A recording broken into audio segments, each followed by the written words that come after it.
The American Revolution and the French Revolution are always listed as the two most important bourgeois democratic revolutions in modern history.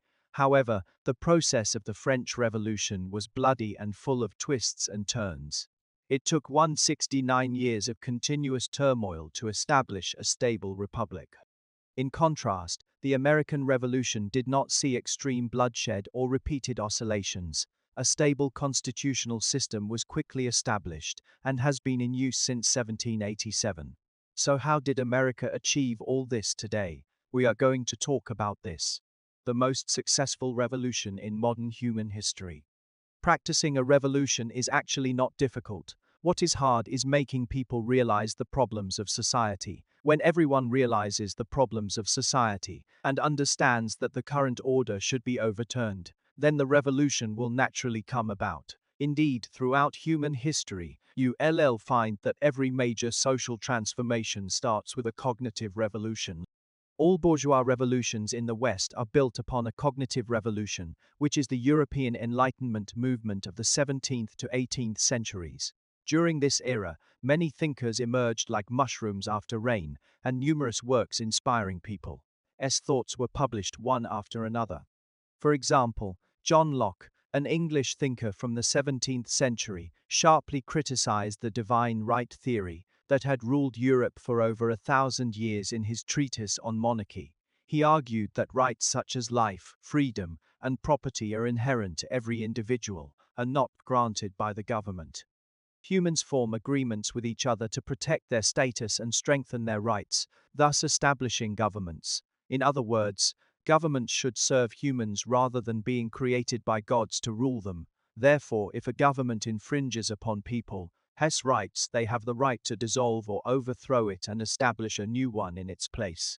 Subsequently, French thinker Montesquieu further developed Locke's theory of separation of powers, arguing that when designing state systems, it is necessary to limit governmental power so that it cannot act arbitrarily towards the people and ensure the realization of various basic freedoms enjoyed by them. The method proposed by Montesquieu was the division of powers into legislative, executive, and judicial branches, each exercised by different organs of the state to achieve mutual checks and balances. Another French Enlightenment thinker, Jean-Jacques Rousseau, then put forward the idea of sovereignty residing with the people in his book, The Social Contract, arguing that a perfect country should be controlled by public will formed through contracts between citizens. Further clarifying the organizational methods of democratic regimes, as well as the role of government as servants to the people. Thus, the Enlightenment completed the cognitive part of making difficult things easy, and ultimately sparked a series of social revolutions. However, perhaps no one would have imagined that the shot that ignited a chain reaction of European social revolutions came from 3,000 miles away in America. In the early 17th century, Britain first defeated Spain, the original maritime empire, during the 30 Years' War. Then it fought over 300 battles with the Netherlands, which had completed its bourgeois revolution earlier, and emerged victorious. Thus, Britain replaced both to become the global colonial hegemon. From then on, only France could compete with Britain.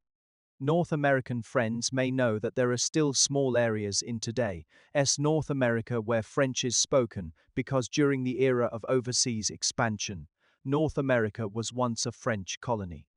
In fact, France had even preceded England along the Great Lakes and Mississippi River from the 16th century onwards, building a series of defensive and offensive structures to block Britain's inland advance from the Atlantic coast. As such, North America became the fuse for Anglo-French wars. But like other British wars, these conflicts mostly took place in Europe, thousands of miles away from the American continent. The colonizers decided how to divide up the North American colonies by fighting at home, while the colonies were left there like a cake waiting to be divided. As a result, France was thoroughly defeated and forced to sign humiliating treaties, ceding all its claims on North America to Britain. Thus, after the Glorious Revolution, Britain continued to advance victoriously and became the biggest winner among European powers, gaining control of the North American cake. After obtaining this cake, Britain naturally set about enjoying it by intervening in and taxing the colonies heavily to extract their wealth and make up for the financial losses incurred during its power struggles with other nations. In October 1763, the British government issued a royal proclamation reserving land beyond the Appalachian Mountains for Native Americans and forcing Protestant settlers to move into newly acquired Canada and Florida. The same year, the Board of Trade ordered stricter enforcement of the Navigation Acts passed in 1651, requiring products from other countries to be shipped through Britain before reaching colonial markets to protect British maritime trade monopolies. In 1764, the British government enacted Currency Act recalling paper money issued by colonies to pay for war expenses and avoid receiving depreciated currency. The Quartering Act of 1765 imposed strict regulations on newly stationed troops' discipline. All these laws made North Americans unhappy, but were still minor annoyances compared to what was coming next. Two pieces of legislation passed by the British Parliament in quick succession caused even greater dissatisfaction.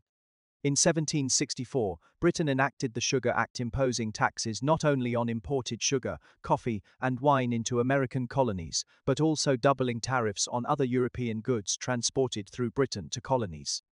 With each new tax measure, more revenue flowed into British coffers while North Americans watched prices rise and profits plummet in many industries.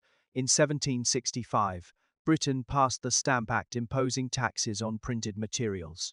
All paper documents must be stamped with the official British stamp duty. Even playing cards, people had to pay taxes to the British government. This led to a sharp increase in costs for industries that needed paper documents and made life harder for ordinary folks. At this time, North America was influenced by new immigrants from Ireland, Scotland, and Germany, forming a multicultural society distinct from Britain. As homeland, a unique American identity began to emerge. As a result of the growing sense of identity and long-term dissatisfaction, colonial people finally erupted. In 1773, after the British Parliament passed another Tea Act, colonists boarded ships of the East India Company and dumped chests of tea into Boston Harbor, known as the Boston Tea Party. However, instead of conceding to the colonists' grievances, Britain enacted a coercive act to suppress them, escalating tensions further. In September 1774, representatives from 12 colonies, excluding Georgia, gathered in Philadelphia for the First Continental Congress and decided to unite against Britain to prepare for potential war. The Massachusetts militia was particularly proactive, stockpiling gunpowder and weapons immediately after the meeting. Upon learning this, the British governor promptly sent troops to suppress them. On the 19th of April, 1775 in Lexington, Massachusetts, British soldiers clashed with colonial militiamen, marking the start of the American Revolutionary War. Initially confident that the colonists were no match for their regular army, the British found themselves shocked when they suffered heavy casualties at Bunker Hill on the 17th of June 1775. This boosted morale among the Americans who realized they could stand toe-to-toe with the British. By year end, the situation of British forces in North America was dire. All old colonies were firmly under American control, and their hold on Boston and Quebec seemed precarious. Despite this, the 13 rebellious colonies still hoped for reconciliation with Britain and submitted a petition to King George III in July 1775, expressing willingness to remain loyal subjects if their demands were met. However, Britain continued treating them as rebels. Soon after, King George III and his ministers organized a powerful reinforcement force that arrived in North America the following year. In response, the 13 colonies finally abandoned hope of reconciliation and resolved to declare independence, issuing the famous Declaration of Independence on the 4th of July, 1776, which later became American Independence Day. Under General George Washington's leadership at the Second Continental Congress, the American Army had evolved from guerrilla fighters into a European-style force capable of direct confrontation with British troops.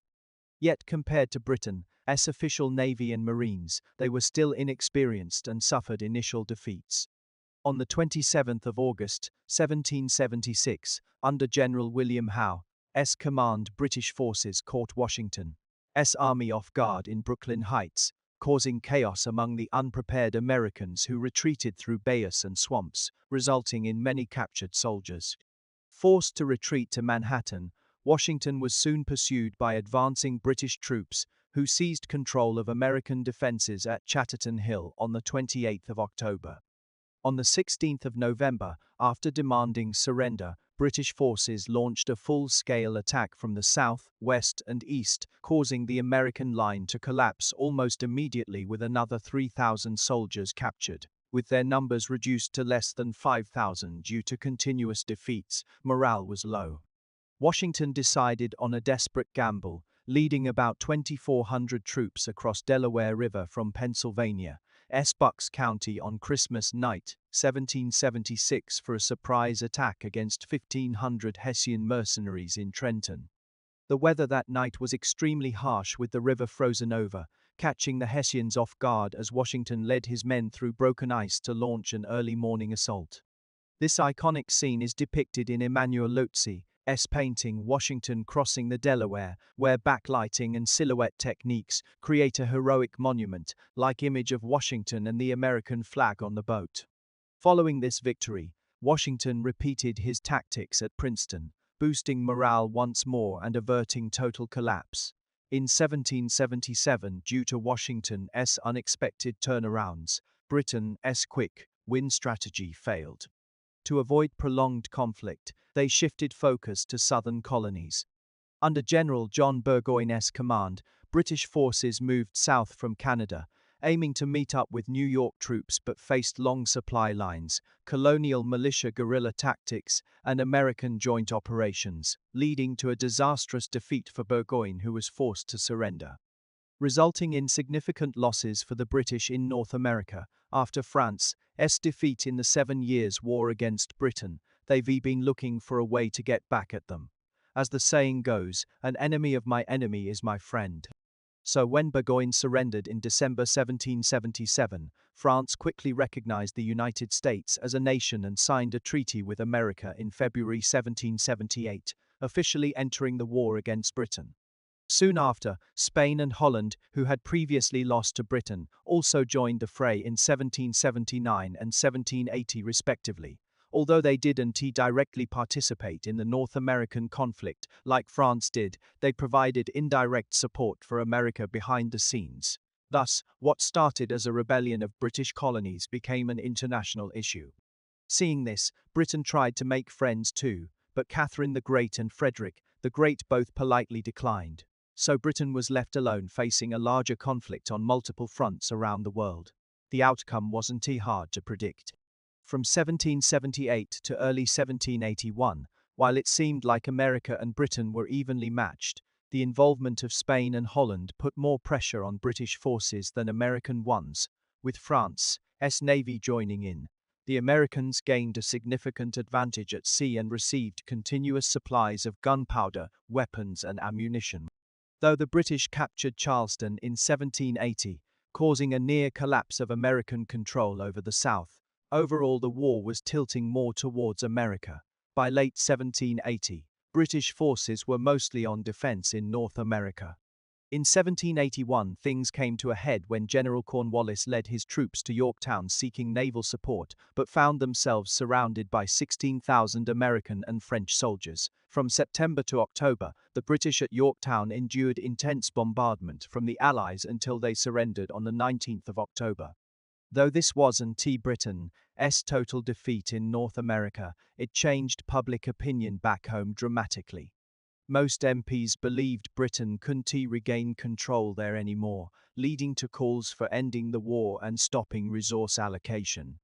Even though fighting continued elsewhere against France, Spain, and Holland, the conflict in North America effectively ended. People usually see Yorktown as marking the end of the American Revolutionary War. In 1782, with the pro-war British Prime Minister falling from power, a more moderate government took over and finally decided to recognize the United States, ending the war. Both sides then began negotiations which resulted in the signing of the famous Treaty of Paris on the 3rd of September, 1783. Britain officially recognized American independence, giving America vast territories east of the Mississippi River and restoring trade relations between them. The Revolutionary War was over.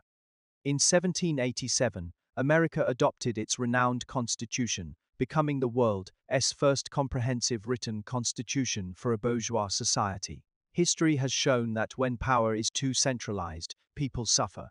So America used the Enlightenment scholars' theory of separation of powers to ensure checks and balances among various authorities, preventing concentration of power. This made democracy possible. Many consider this the birth of modern government as it was the first established according to Enlightenment ideals for the people's benefit. The success of the American Revolution is evident in how it achieved its main goals thoroughly, without falling into terror or prolonged civil war. Most importantly, it created a stable and sustainable political system that has lasted over 2 centuries.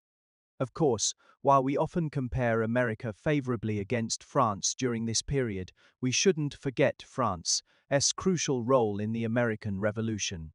Without French support, who knows if ragtag America could beaten mighty Britain?